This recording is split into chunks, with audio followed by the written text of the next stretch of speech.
Jai Hind student, welcome to biology class.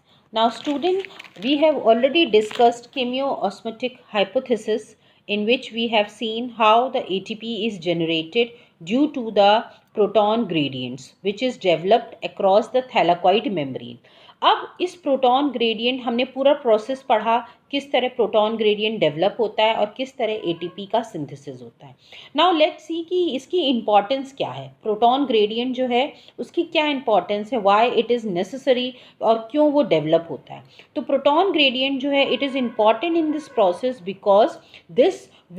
because it is the breakdown of this gradient results in the release of energy.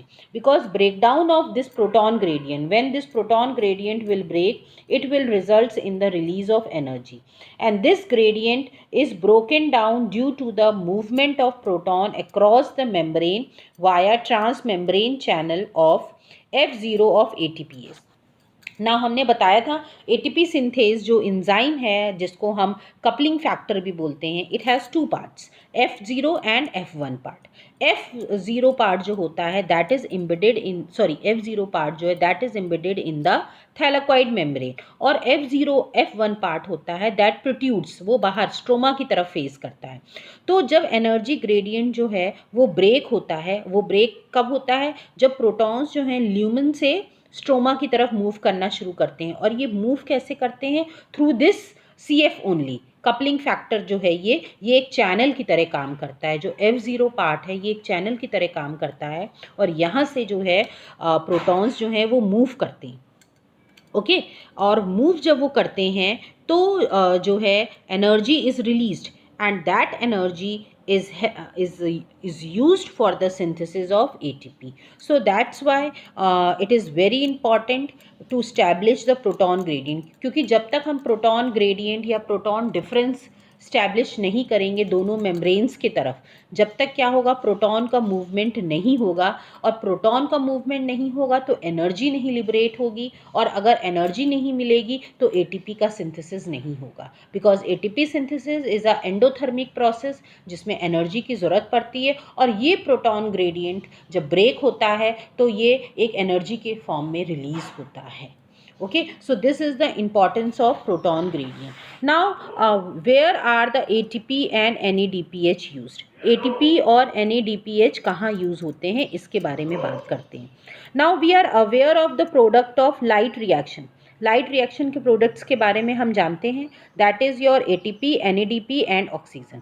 इतना कुछ हम पढ़ चुके हैं non cyclic photophosphorylation में कि ऑक्सीजन जो है स्प्लिटिंग ऑफ वाटर से ऑक्सीजन लिबरेट होती है.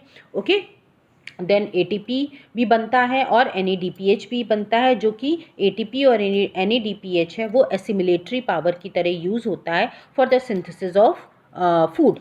ठीक है, जो कि फोटोसिंथेसिस का प्रोडक्ट है. ना व्हाट हैपन, तो ये जो तीन हैं ये जो प्रोडक्ट्स हैं लाइट रिएक्शन के, तीन प्रोडक्ट्स हैं नॉन साइक्लिक फोटोफॉस्फोराइलेशन के. अब इसमें से जो ऑक्सीजन है वो जो है it diffuses out of chloroplast, वो क्लोरोप्लास्ट से तो बाहर निकल जाती है इन्वायरमेंट में. ATP और NADPH बचते हैं and they help in driving the process leading to food synthesis. और ये दोनों जो बचते हैं ये जो हैं डार्क रिएक्शन में पार्टिसिपेट करते हैं और हेल्प करते हैं फूड सिंथेसिस में. ठीक है, फूड को बनाने में फाइनली शुगर जो कि हमें फूड के फॉर्म में मिलता है. तो ये जो हमने जनरेट की थी assimilatory power ATP and NADPH किसमें, नॉन साइक्लिक या फिर लाइट रिएक्शन में जो हमने जनरेट की थी, वो जो है एसिमिलेटरी पावर यूज़ होती है डार्क रिएक्शन में for the formation of sugar. Okay, so it is also referred as biosynthetic phase of photosynthesis and this process does not depend on the presence of light. और ये जो dark reaction होता है, dark phase होता है, okay, so that is it doesn't mean कि वो अंधेरे में होता है, सिर्फ नाम डार्क है बेटा. So don't get confused with that name. Okay, इसको बायोसिंथेटिक फेज भी कहा जाता है डार्क रिएक्शन को. क्यों, क्योंकि ये लाइट डिपेंडेंट नहीं है बस. ठीक है, इसको ऑपरेट करने के लिए, इसके परफॉर्मेंस के लिए लाइट की ज़रूरत नहीं पड़ती है। हमको किसकी ज़रूरत पड़ती है? जो लाइट रिएक्शन में हमने एसिमिलेटरी पावर बनाई थी उसकी ज़रूरत पड़ती, इसीलिए इसको हम डार्क रिएक्शन बोलते हैं। बट इट डजंट मीन कि it occurs in dark, it only means कि the no light is required for the synthesis of sugar. Okay और ये जो है दिस रिएक्शन जो है, ये जो डार्क रिएक्शन है, it is carried out in the stroma of chloroplast. Chloroplast जो है स्ट्रोमा पार्ट में है, वहाँ पे होता है, वहाँ पे एक साइकिल रन करती है जिसके बारे में अब हम पढ़ेंगे।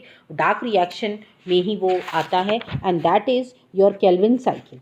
ठीक है, केल्विन साइकिल के बारे में हम पढ़ेंगे इसमें, और उससे जुड़े हुए जो भी एक्सेप्शंस हैं, जो भी चीज़ें हैं, वो सब कुछ हम पढ़ेंगे। So this is all student, thank you everybody.